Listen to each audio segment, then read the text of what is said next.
Correctional service in Norway for 40 years. Started in the 80s in Oslo prison. I was deputy governor there from 89 and up to 1997. And I was governor in Oslo prison from 97 until 2008. And governor in Halden prison from 2009 until 2022.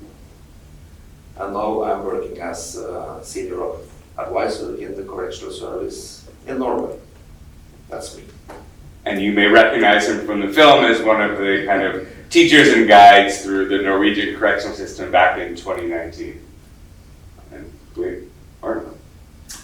So hello everybody, my name is Martin Gilo and I work for the Swedish Prison and Probation Service. I'm the head of office for international affairs at the headquarters. I have a background in the prison service in Sweden since over 20 years. Started actually working at Kumla prison, which was one of the featured prisons that were visited during this project as well. And I've been working in different capacities, working with international engagements for many years in our service. And also have been working for the United Nations here in New York for 2 years as well, while this project was ongoing. So that's me. Great. And our third panelist unfortunately had to return back to Philadelphia to attend to something there. It is a challenge running a prison in the United States, to say the least. So first, Martin, the Scandinavian countries have become a focal point for discussions about what humane prisons could look like and a model for many. How would you kind of characterize the Swedish philosophy or approach to corrections, and why do you think it's so captivating? I think as we saw in the movie here, and that partly of the core philosophies in the Scandinavian service, we share a lot of the core philosophies with our Scandinavian neighbors, Sweden, Denmark, Norway, but also with Finland and Iceland. That some of the core philosophies is around rehabilitation and reintegration on one hand. And on the other hand, we have the safety in society and the safety also within the prisons. And for some people, these two are contradictions or are opposing each other. But as we see it, they are actually reinforcing each other. So if you have a safe environment within a prison, that also creates kind of a prerequisite for actually working with rehabilitation and reintegration in a much better manner. And if you have a focus on rehabilitation and reintegration, it also reinforces the safety for the staff and also the safety for the inmates. So these two go hand in hand, and we can't have one without the other actually. So I think that kind of focus also, like seeing not only like the rehabilitation and reintegration efforts as part of the inmates' journey back into society, it's also like creating a supportive environment while inside the prison. So that's actually one thing. Another thing is regarding penal philosophy, and as somebody mentioned, I think here in the program as well, that we don't look at this as a part of revenge or retribution. I think it was you, Ara, who mentioned it as well. And it differs a little bit in also like ways how you see in society. And in many Scandinavian countries, you commit the offense in regards to the law. I mean, you come in conflict with the law, and as such is the state that you actually commit the offense against. So there is no really sense of revenge or retribution from our staff. It's not built inside of the system as such. We are just there to serve. So we are public servants, and we are there to serve and conduct this as in the best way possible. And I would say that we have to focus on the staff, because that's one of the most, or the most important resource that we actually have. Not only in quantity as we saw, I mean the staff ratio in Scandinavian prisons are much higher than in the US of course. So of course it's part of the quantity of actually being among the inmates, but it's also about quality, not only of the training of the staff in how they conduct their operations, but also in the way of ethical methods, and also working with the kind of like code of conduct, and also working with the escalation of violence, as we saw also in the Norwegian training system, that you work so much of trying to convince the inmates and trying to understand their motives of actually escalating a situation. So actually I think that covers most of the core philosophies. So, Ara, you were the governor of Halden Prison for 14 years, and it's often called the most humane prison in the world. So could you talk a little bit about Halden, what makes it unique, and what does normality look like in practice? We heard a lot about that during the documentary as the officers from Chester tried to bring that to Pennsylvania. What does it look like in Norway? Yeah, I think when they planned the Halden prison, that plan was started early in 2000, and I think they wanted to make a different prison, because before they have made quite traditional secure prisons. Of course, Halden is also a very secure prison, it's high security prison, but I think they wanted to create something special, and we'll also focus on the architecture. That's very important, architecture in the prison. I think because this normality principle has been quite important for many years. That's not a new thing. It was back in the 60s also they talk about normality principle. But when they should make a Halden prison, they wanted to make a prison that lived up to this normality principle. And they wanted to make a prison that didn't look like a prison.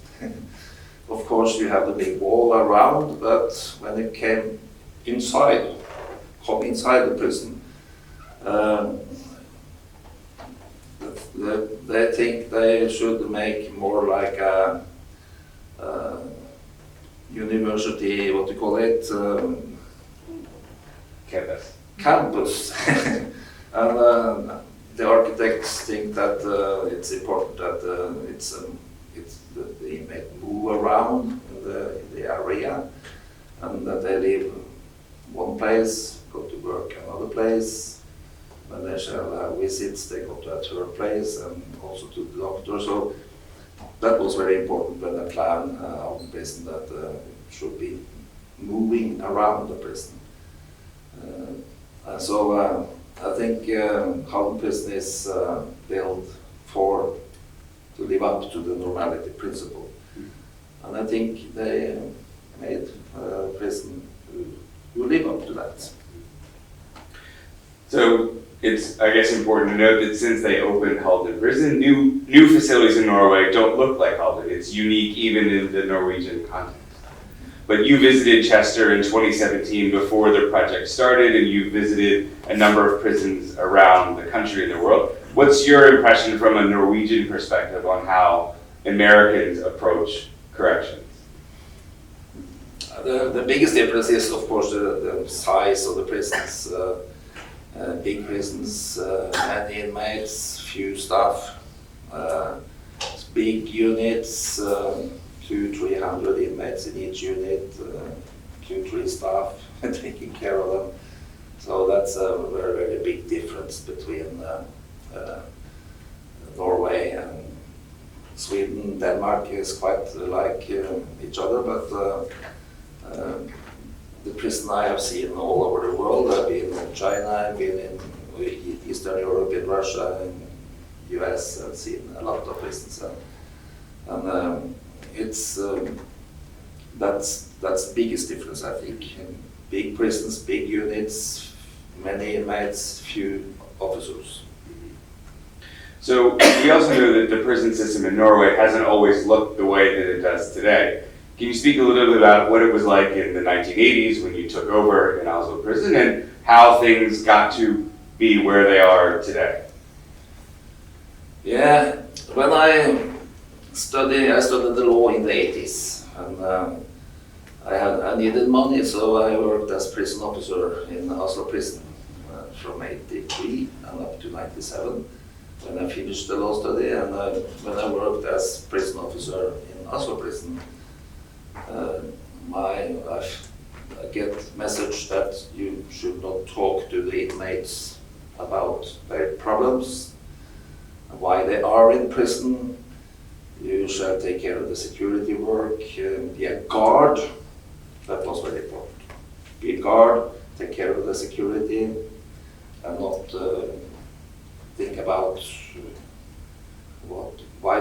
inmates are in the prisons. We had a lot of riots at that time. We had a lot of escapes. The drug was a new problem that came into the prisons. We had killing of 2 prison officers at that time. So in the 80s, we had really quite big problems in Norway. And the prison officer role was you have a distance to the inmates. You should not talk to them about why they are in prison. So it was quite bad correctional service in Norway. So, but in the early 90s, when we get a new Minister of Justice, she said that we have to do something about this bad correctional service. We cannot have these results. We had a very high recidivism rate, 70% was it in the 80s. So many things look like US now. So they decided that they should make a white paper, a new document, new policy, new strategic document. And then the focus in that white paper was the prison officer role. We have to do something with that role. That was the very most important thing they decided at that time. I was lucky to be a part of that working group who make this white paper. And we go to Sweden because they had started something good there. They call it contact officer role. So we went over there, and we also went over to Canada, where we learn about the cognitive skills programs they had there. So we was around the world and steal things from other countries. We also was in England, and they had something they call dynamic security there. So many of these things are not Norwegian things, but we learned from other countries in the 90s. We make this white paper, and we change the most important thing, that we change the prison officer role from be on the guard to also be a social worker.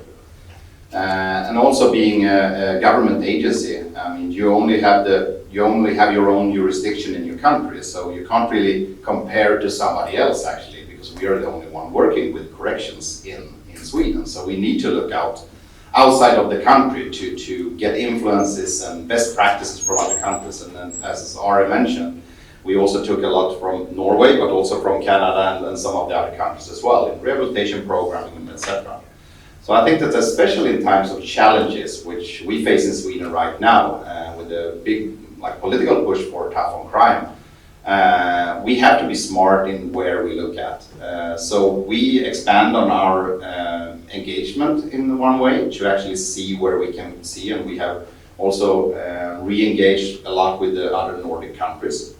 And I think that you need a kind of external push actually, even though we often say that changes happen in like an internal way. I mean, as I said, no man is an island. So with that kind of external push for change, I think that that's also where some of these kind of internal, and as you see in the movie as well, individual changes. You see prison officers that don't believe in it, but there is some push from the outside that says that this is where we're going. This is about leadership. This is about showing the way where we're going, and somebody else is doing it somewhere in the world. And suddenly you see that shift of perspectives, of that you actually believe that something can change. And I think that especially one of the officers in the movie is really changing through only this moment, even though it's for an extended period of time in reality. But you can see how the reasoning start to set in with him and start to there is another way actually. And that kind of change on an individual level is equally important as well, but you can't really create that without having some kind of external factor to it as well,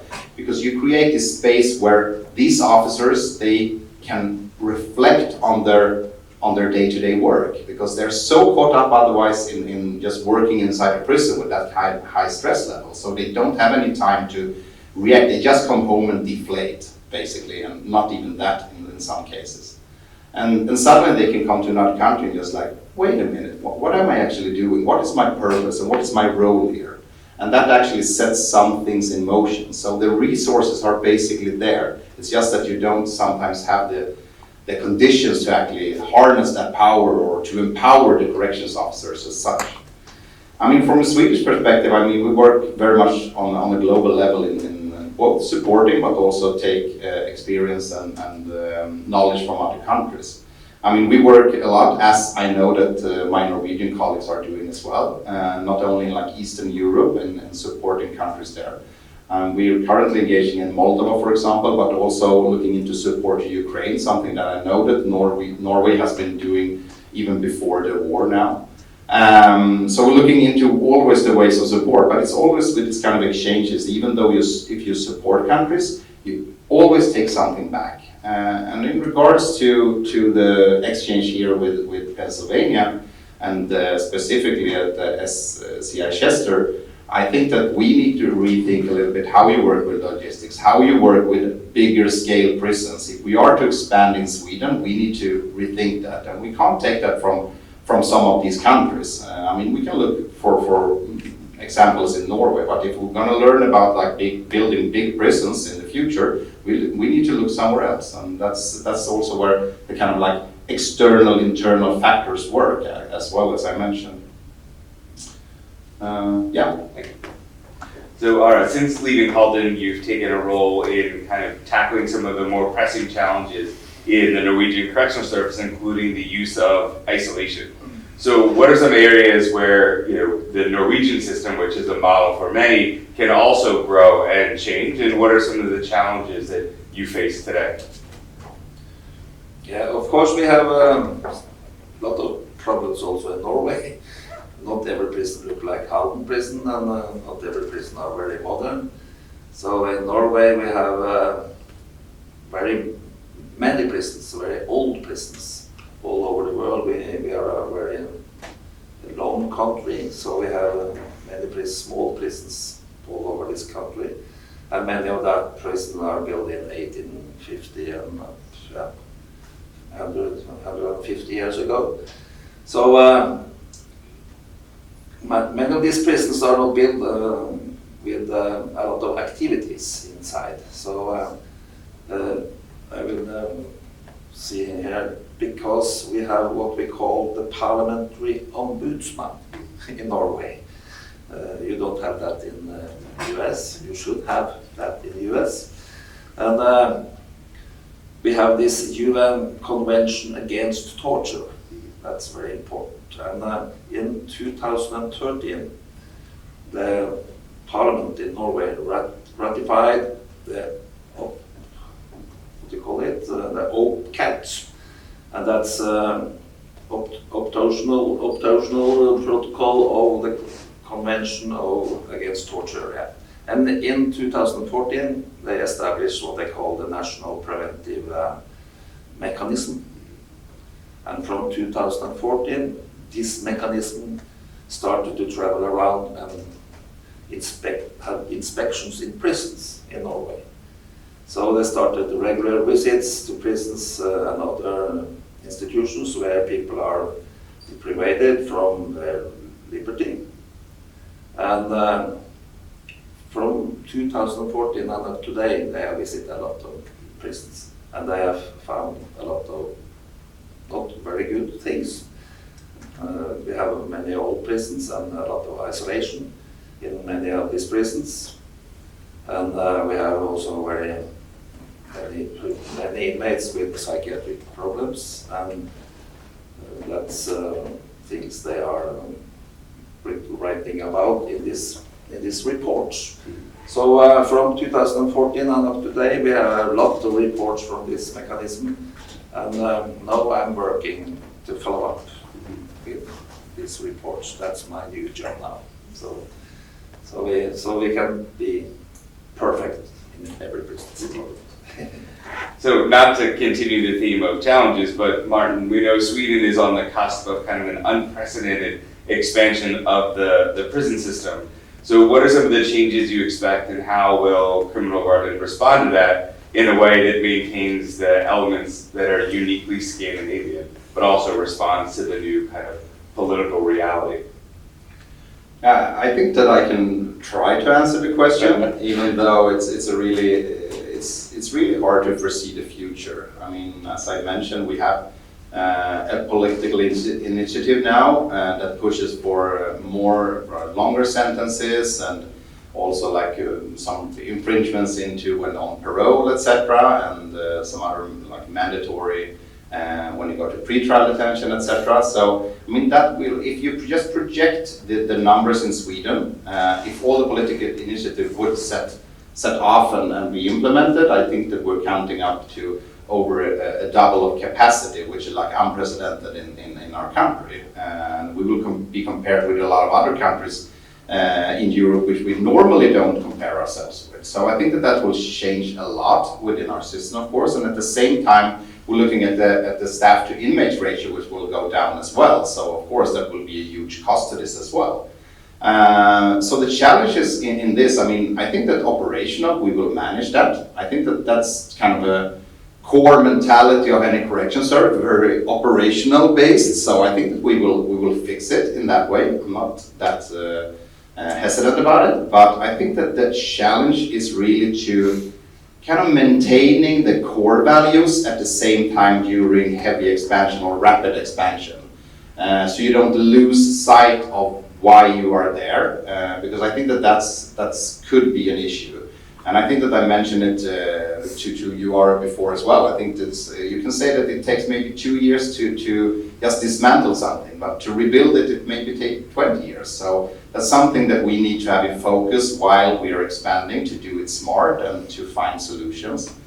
There is also a parliamentary committee and that is looking into renting places abroad, just to when we see a higher influx of inmates, that looking into are there other comparable European countries that we can look for if they have places free. And we're looking at Norway, but then again, I mean, there are a lot of legal issues in that regards if we're going to do that as well.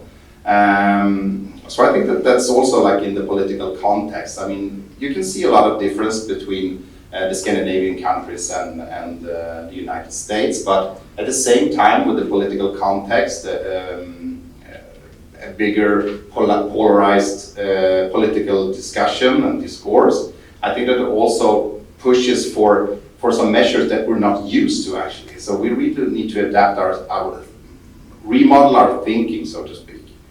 And as I said before, I think that we need to implement new ideas that we haven't really thought of before, and that we have to import them from other countries. Not maybe copy-paste them, but at least find new ways to actually looking into how they would fit in our context. So there are huge challenges, of course, but I mean, there is nobody else that are tasked to do it. So we just have to face it head on and see how it works and do the best of the situation. So as we wrap up, you've both been involved in this partnership, this project, and others on the kind of global scale. What are your takeaways for your respective careers and your home correctional systems from the Little Scandinavia experience and this work more broadly? Ara? I was lucky to be in Chester in 2017 and had a speech there. I hope that inspired Chester to start this project.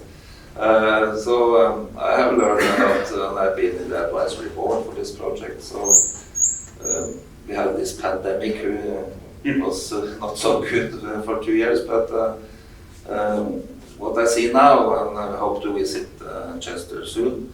So I'm very, very optimistic.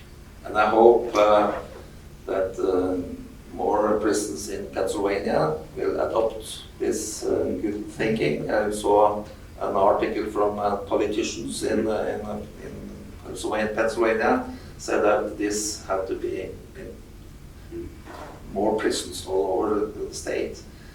So I hope for that, and we also work in the West Coast in the US, California. San Quentin is a very big project now. Also North Dakota, we are in Washington State, Oregon. So we are all over to inspire, and we also get inspired from you. So I have learned a lot to be here in US for many years. Great. And Martin, from the Swedish perspective?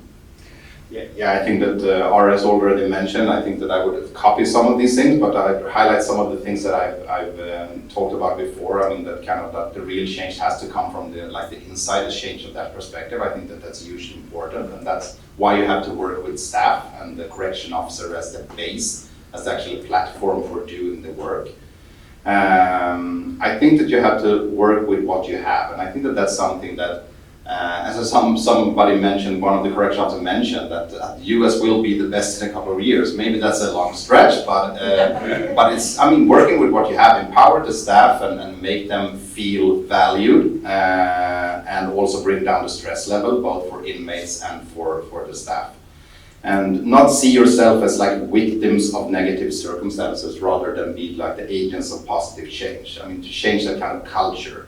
Nobody really grows up when you're a kid and say, yeah, I want to be a corrections officer. I mean, I have never met one, even though I come from a small town which have a big prison. So not even there, that's a dream. They want to be firefighters or police officers or doctors or pilots, but no one wants to be a corrections officer. But then again, we have a lot of people that end up there, starting at the summer work or where you, as we both did a couple of years ago. And then you just get sucked in and just like, this is what I want to do because I have a purpose of doing this. And I'm trying to reinforce that narrative that you do important work.